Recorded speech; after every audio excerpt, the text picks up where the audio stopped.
Salut mes petits bien. Nouvelle petite vidéo, tant attendue, n'est-ce pas? Oui, enfin. Enfin sur la broderie, enfin la brodeuse du coup, et l'activité de la broderie. On a acheté une brodeuse, donc tout ce qui est information, où est-ce qu'on l'a acheté, le prix, tout ce qui est référence, espace, le global, on vous donnera tout ça en fin de vidéo. Là, ce qu'on va vous montrer dans cette vidéo, c'est création de fichiers. Vous verrez que c'est pas aussi simple que ça. La brodeuse en fonction, le résultat, on va essayer de vous filmer toutes les étapes. Le premier crash test. Le premier crash test, exactement. Là, à savoir qu'on est vraiment novice, genre on est à 2%, je pense, de connaissances sur la brodeuse. Mais je pense que si ça vous intéresse, vous me direz dans les commentaires, on vous fera, si ça vous intéresse, des vidéos série, ouais. un peu évolution, ou même une série. Ouais, si vous avez des idées de choses qu'on peut broder, des supports, je pense qu'il y a plein de choses à faire, ça peut être assez cool. Bah, du coup, sans plus attendre, c'est parti, on va passer à la création de fichiers. Vous avez vu nouveau environnement aussi. Oui, c'est vrai. Nouveau environnement. Là, ça prend forme. On est dans les bureaux. C'est pas du tout encore fini, mais ça avance. On peut commencer à tourner dedans. Exactement. Et ça, je peux le dire. Ça fait plaisir. Le logiciel, du coup, on va vous montrer parce qu'il va y avoir des images, un peu d'illustration du logiciel rapide. Mais en gros, donc là, on est sur un logiciel qui est fourni par Tajima. Ouais. C'est Writer Plus. À savoir qu'il y a d'autres logiciels qui coûtent bien plus cher. Mais plus poussés, enfin. Beaucoup plus poussés, avec un petit IA, etc. Donc on est vraiment sur le logiciel. En gros, c'est comme si on était sur Paint. Avec le logiciel pro, c'est Photoshop. En gros, s'il fallait illustrer, c'est un peu ça. Donc voilà, donc c'est parti. Place à la création de fichiers. Let's go!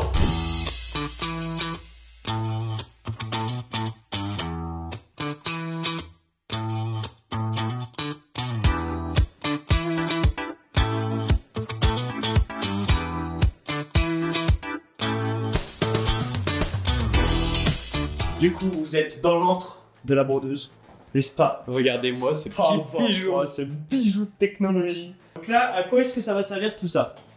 Ça va être pour réussir à enfiler les t-shirts, pour placer les cadres. Donc les cadres, c'est quoi? C'est ces petites choses-là, pour venir plaquer le vêtement. Il faut bien tendre le vêtement, voilà, pour que la broderie se fasse correctement, et puis... Donc on avait pris, parce qu'on avait plein de tissus, donc on avait pris un t-shirt pour régler la brodeuse. Donc c'est pour ça qu'il y a déjà 2-3 trucs de brodé dessus, et que le vêtement il est un peu arraché, parce qu'en plus on l'a déchiré à un endroit. Enfin bref, on a déjà fait ce qu'il fallait pas faire. Clairement. Important. Alors, on est vraiment novice, je le redis, mais on découvre un peu aussi avec vous. Donc ça va être ce qui va maintenir la broderie. C'est ce qu'on va mettre en dessous du t-shirt. Là, il y a le t-shirt et par-dessus, on va broder. Donc je sais plus comment ça s'appelle, ça a des noms un peu chiants. Ouais, c'est du papier, quoi. Ouais. EZCMX, pour ceux que ça arrive. Ouais, si vous voulez le code. Je suis pas sûr que ça intéresse bien au grand monde, mais bref. Ça, c'est le cadre. Donc ça, c'est un cadre 10 par 10, ou 13 par 13, bref. C'est plus pour... C'est les petits cadres. C'est les petits cadres. T'as tête 30 quand même, donc il est pas si petit que ça du coup. Et après, on a les grands cadres, donc ça c'est le plus grand, c'est la zone la plus grande qu'on puisse broder, donc c'est déjà quand même pas déconnant. Dans un t-shirt, etc., c'est toute la zone qui serait brodable. Donc ça c'est les cannes magnétiques, donc il y a des petits aimants. Faire attention avec les doigts, parce que les aimants sont archi puissants. Je ne me suis pas encore pincé vraiment, mais j'ai déjà bloqué mon doigt dedans, ça fait mal. Donc là, hop, je recule mon petit machin, dans le bon sens de préférence. Il me semble que c'était bleu, hein. Ouais. Bien reverrouillé. Hop, comme ça, il peut plus trop bouger. Je retire mes petites languettes noires. Donc ça va être pour justement verrouiller le support qui est juste ici. Donc il faut toujours que cette matière-là dépasse le cadre. Parce que forcément, il faut que tu sois tourné. Hop, donc là, tac, je viens verrouiller mes petites pattes. Donc là, on n'est pas trop mal. Ensuite, je vais prendre mon petit t-shirt. Donc là, ensuite, je l'enfile. Oui, c'est comme ça. Hein. Ouais, faut pas mettre les deux parties, nickel. Voilà, je vais l'enfiler de cette sorte. Donc là, on s'en fout, mais normalement, de l'autre côté, si Diane, tu veux venir. Et pour le centre. On a un petit truc pour le centre, on a aussi des règles. Là, on va pas faire le centre parce que comme vous pouvez voir, il y a déjà des trucs qui ont été brodés, on a déjà fait des tests de prénoms, etc. Donc voilà. Je reprends mon autre partie. Donc c'est bleu vers bleu, hein, il me semble. Ouais, de toute façon, tu vas voir, ça va. Donc là, je me pose sur les petites pattes et je descends. Hop. Donc là, vous voyez, c'est venu gripper, c'est venu s'aimanter. Donc après, tout simple. J'enlève le petit truc qui bloquait, le cadre. Hop. Et là, je peux tirer mon vêtement, tout simplement. Donc bien penser au maximum. Bon, faut pas qu'il y ait des petits poils. Il faut bien tendre son vêtement, mais sans déplacer pour Ça, autant. c'est la base de la broderie. Ils nous ont bien appris, il faut que le vêtement soit bien tendu. C'est ça. Vous vous demanderez certainement pourquoi est-ce qu'on fait de la broderie. Parce que, fantaisie du moment. Voilà. Il n'y a pas plus de raison que ça. Donc, petit truc, j'espère que ça va pas lâcher en cours. Mais ici, il y a la canette. Donc ici, de temps en temps, c'est bien d'y nettoyer, etc. Mais la canette, pour ceux qui font un peu de couture, vous connaîtrez. Ça change assez régulièrement aussi. C'est ça. Donc là, il faut pas que je me fasse avoir. Il faut que je passe la partie là, comme ça. Hop. Les petites pattes ici. Hop. Encore un cran. Tac. Voilà. Et là, de l'autre côté, je viens bien vérifier. Du coup, vous pouvez voir que j'ai le t-shirt qui sera brodé vers le haut. Et ensuite, j'ai la barre ici de la brodeuse et le vêtement, le reste du vêtement en bas. Pas mettre une double épaisseur, sinon ça va coudre sur les deux parties. Je l'ai fait, c'est pour ça que je vous le dis. Ensuite, petite clé USB. Voilà. Donc le fichier. Avec nos dessus. fichiers, du coup. Donc vous avez pu voir, on a voulu faire une petite fantaisie. On a voulu faire Pixel, enfin un petit Beagle. On n'a pas réussi, du coup on a pris un fichier test. Voilà. Mais c'est juste pour vous montrer de quoi la machine est capable, mais c'est pas aussi simple que ça en vrai. Non, c'est très dur en C'est vrai. très dur. Du coup là, qu'est-ce que je fais? Je vais là-dedans, clé USB, donc ça c'est le fichier test. Hop, je le lance, 7. Bon là, en gros de base, vous voyez derrière il y a des bobines. 1, 2, 3, 4, 5, 6, 7, 8. Ou dans l'autre sens, bref, il y a 8 bobines, 8 couleurs. Donc c'est une machine qui a 8 têtes. Donc il peut faire jusqu'à 8 couleurs. Donc ça c'est parfait nous pour notre logo. Notre logo comporte 8 couleurs. Donc, c'est ce qu'on voulait. Tout ce qui va être, vous voyez ici, c'est vraiment de l'horlogerie pour rouler les fils, pour changer les fils. Je sais pas si on y voit quand même assez correctement. C'est vraiment très fragile. C'est très minutieux, très... Ouais. Il y a une vraie formation autour de tout ça. Donc ça, si ça vous intéresse, encore une fois, on pourrait vous faire des vidéos sur comment est-ce qu'on enroule les fils, comment est-ce qu'on les change, comment est-ce qu'on entretient la machine. Je pense que ça peut être cool parce qu'il y en a très peu sur YouTube sur cette machine. Donc ici, vous voyez, ça clignote. À la base, on peut choisir la couleur qu'on attribue à chaque élément. Vous voyez, à chaque tête également, enfin ouais. vous voyez, en fait, on attribue. Là, on va pas le faire, on s'en fout, c'est vraiment pour vous montrer. 7. Donc là, ensuite, le cadre. Donc on est sur un cadre t-shirt, 10 par 10. Donc faut pas spécialement regarder les dimensions en bas, parce que du coup, on pensait, mais il nous avait dit que c'était cadre tube 1. Ouais. On lance.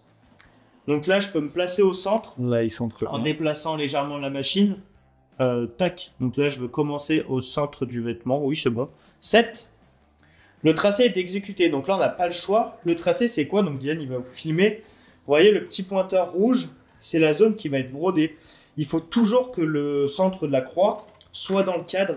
Si jamais ça dépasse du cadre, il faut surtout pas lancer parce que ça veut dire que ça casserait la machine. Donc ça, toujours bien vérifier. Une fois là, vous voyez, c'est bon. Ça s'est bien passé. Ça s'est bien passé, donc on peut press start. Hop, et là.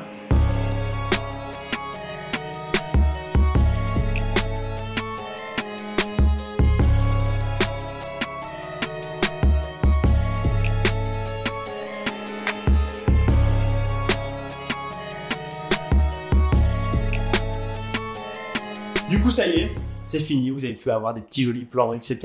Donc là, ça nous demande de lire le prochain dessin. Donc non, forcément, on a fini. On revient à la maison. Oui, donc là, pour retirer, il faut tout simplement tirer. Hein. C'est la partie un peu délicate. Au début, quand on n'a pas l'habitude, je trouve on a peur. Enfin, moi, j'ai peur d'y casser. Tu peux... ouais. Ah, voilà. Faut que je relève. Faut que je monte vers le haut. Hop là. Donc le petit résultat, bon, vous avez pu le voir. C'est assez quali. Honnêtement, c'est même très quali. Ensuite, pour retirer le cadre. Donc nous, à savoir qu'on a plusieurs cadres. Donc en fait, on en a 2 comme ça et 2 grands. Parce que l'idée, forcément, c'est que pendant que ça brode, de pouvoir préparer le vêtement d'après, le suivant. Comme ça, au moins, dès que celui-ci est terminé, paf, on passe l'autre en prod, le temps qu'on retire. Donc là, derrière, vous pouvez voir qu'on a cette partie-là qu'il faut venir retirer, forcément. Donc vu que ça a brodé, ça a déjà quand même prédécoupé. Donc il faut juste tirer dessus, doucement. Hop, surtout sur les textes.